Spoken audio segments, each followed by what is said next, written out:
Gjykata e posaçme kundër korrupsionit dhe krimit organizuar ka miratuar në datën 17 korrik të këtij viti një rregullore të re për sigurinë, rendin, solemnitetin dhe rregullat e sjelljes që hyn në fuqi nga data 1 shtator 2026 dhe ndalon mbajtjen, përdorimin e telefonave celulare dhe pajisjeve elektronike brenda sallave të gjykimit, përjashton rastet institucionale procedurale dhe kërkon nga gazetarët plotësim ditor formularësh për leje pjesëmarrje dhe sipas njerit 95.3 vendim për pranim refuzim të kërkesës së medias merret nga trupi gjykues dhe njoftohet gazetarit përpara fillimit të seancës, gjë që bie ndesh me udhëzimet e Këshillit të Lartë Gjyqësor dhe që ka pasur reagime edhe nga shoqatat e gazetarëve, pra kolegëve gazetarë këtu në Shqipëri.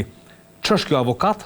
Çfarë frike ka tani gjykata e posaçme se i lejoi deri tani gazetarët që të përdorin celularin sepse është mjet i domosdoshëm pune për të informuar në kohë reale qytetarët, pra nga salla çon në redaksi njoftimet e fundit dhe që i marrin vesh qytetarët se çfarë po ndodhin. Leonard Karaj, si e vlerëson? Është një gjë shumë negative urdhri i fundit që kanë nxjerrë zoti kryetari, zoti Rion Bani. Personalisht kam pasur idenë andi që GKK-ja është në të vetmet institucione serioze në Republikën e Shqipërisë. Me këtë dhe urdhër po vënë në dyshim edhe seriozitetin e këtij institucioni, kësaj gjykate, sepse le themi sistemi i drejtësisë asnjëherë nuk ka ardhur problemi nga ana e medias. As edhe një herë vetme. Përkundrazi, sistemi i drejtësisë në shumë raste medien e ka përdorur. Pra ka nxjerrë diçka në treg nëpërmjet medias dhe më pas për të, le të themi, për të bërë hetime sa më të thjeshta, për të bërë gjykim sa më të thjeshtë. Ky lloj qasje e gjykatës në rastin konkret, për mendimin tim, është totalisht e gabuar. Lidhet me dosje specifike? Po ti mund ta bësh për dosje specifike. Pra, për shembull, ka pasur një rast ku bëhej debati i transmetimit live të çështjes së zotit Ilir Meta apo jo, nëse kujtojnë, dhe unë kam qenë kategorik në aso kohë, para një muaji, kur nisi, që nuk do duhet të bëhesh e tillë. Pra, të jepesh live, por ti të dhënit live dhe fakti që ti ndalon dhe gazetarin Andi Bora që të futet në sallën e gjyqit për të marrë informacione ose për ndjekur le të themi çështën procesin gjyqësor, ka një ndryshim shumë të madh, të them. E qartë. Pra ti po shkon për të ndjekur një proces gjyqësor. Dhe procesi gjyqësor o është me dyert mbyllura, o është i hapur për publikun. Pra o je o nuk je, çik staza nuk mund ngelesh. Edhe ajo që është akoma më vrastare në këtë urdhër nuk është thjesht kjo çështje. Por është fakti domosdoshmë që trupi gjykues do duhet japë vendim a duhet të rri në sallë Andi apo duhet të rri në Ardi. Pra në 10 media po lëm këta të klanit dhe të topit dhe po i nxjerrim këta të tjerët. Po e bëj banale historinë, që të kuptohemi. Më kujtohet në vitin 2003 apo 2004 Nard ka qenë një përplasje në kuvend, kërkonin të ndryshonin rregulloren që do lejoheshin kamerat vetëm kur kishte seanca plenare me replika.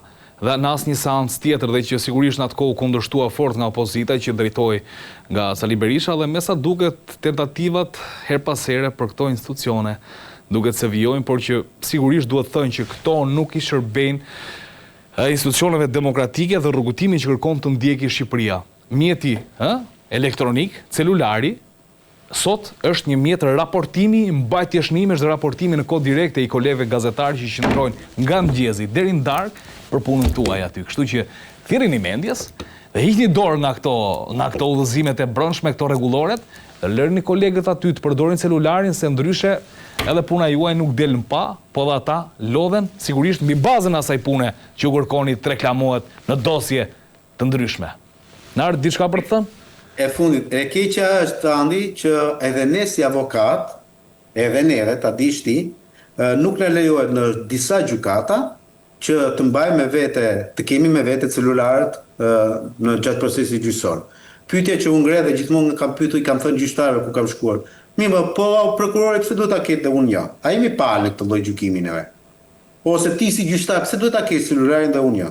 Jemi brenda të njëjtit sistem drejtësie. Kur jemi brenda të njëjtës aulë gjyqësore, gjyqtari, prokurori, avokati presupozohet që janë në të njëjtin standard, pavarësisht punës të cilët apo pozicionit në cilën ata vajnë.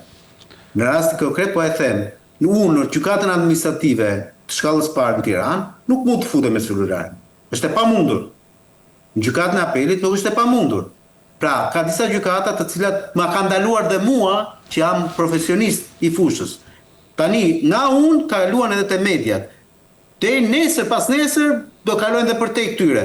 Jemi në një lloj regjimi, në qoftë se kemi qenë autokratik për shkak të asaj çfarë ka proklamuar gjithmonë lartmadhnia e tij, tani po kalojmë te sistemi i drejtësisë dhe unë nuk e di se ku do përfundoj ky vend. Ja, po të shkullin dhe kamerat që u vendosën për sallat e gjyqit, të shkullin dhe mikrofonat edhe u pa puna pastaj. Po, fiks. Merr vendimet vet, gatuaj vet, nxirr vet, ha vet, ushqe vet edhe kjo histori. Kështu që gjykata e posaçme, me gjithë suportin dhe mbështetjen mediatike që ka marrë nga unë, nga kolegët gazetar e avokat të ndryshëm, bën mirë të reflektoj. Më nxirri pak në ardhin regjia që ta falenderoj. Avokat Leonard Karaj, të falenderoj shumë që të pata këtë mbrëmje sonte në Skenkrimi që diskutuam një sër çështjesh të rëndësishme. Vlerësoj. Faleminderit.